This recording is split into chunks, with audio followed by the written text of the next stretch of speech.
Hi friends, രഞ്ജാണ്. Welcome to Ranji's cash talk. Talk relate to cash. നമ്മൾ retirement പ്ലാനിനെ പറ്റിയാണ് പറയുന്നത്. Why retirement plan is very important. അതിൻ്റെ കുറച്ച് റീസൺസ് ആണ്. 3-4 റീസൺസ് ഉണ്ട്. മോർ ദാൻ 5 റീസൺസ് മെയിൻലി നമുക്ക് എടുക്കാൻ പറ്റും. അതിലൊരു റീസൺസ് ഇന്ന് ഞാൻ പറയുന്നത് ലോഞ്ചിവിറ്റി. നമ്മൾ കുറേ കാലം ജീവിക്കാൻ പോകുന്ന ആൾക്കാരാണ്. മെഡിക്കലി അത്രയും സയൻറ്റിഫിക്കലി നമ്മൾ അത്രയും ഇമ്പ്രൂവ്ഡ് ആയ സിറ്റുവേഷൻസിൽ അപ്പോൾ രോഗം വന്നാൽ പോലും നമ്മൾ അത്രയും കാലം രക്ഷപ്പെട്ടിട്ട് അത്രയും കാലം ജീവിക്കും. അപ്പോൾ അത്രയും കാലം longer the term we live higher the amount we required. അപ്പോൾ ഏറ്റവും ഇമ്പോർട്ടൻ്റ് ജീവിതകാലം മുഴുവൻ നീണ്ടു നിൽക്കുമ്പോൾ നമുക്ക് ഏറ്റവും കൂടുതൽ ചിലവ് വരും.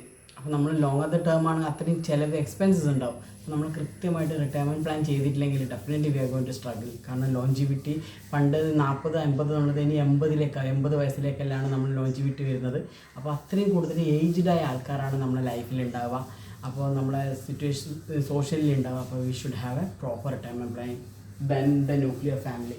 നമ്മളെപ്പോഴും നോക്കിക്കഴിഞ്ഞാൽ ചെറിയ അച്ഛൻ അമ്മ 2 മക്കൾ, ആ ഒരു ചെറിയ ന്യൂക്ലിയർ ഫാമിലിയാണ്. പണ്ടത്തെ പോലെ ജോയിൻറ്റ് ഫാമിലി അല്ല.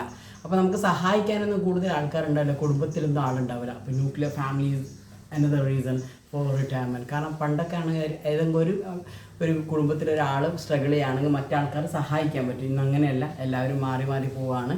വെരി ഇമ്പോർട്ടൻ്റ് ആയ 2 കാര്യമാണ് why retirement plan is so important. Because of the longevity and the nuclear family. Thank you so much.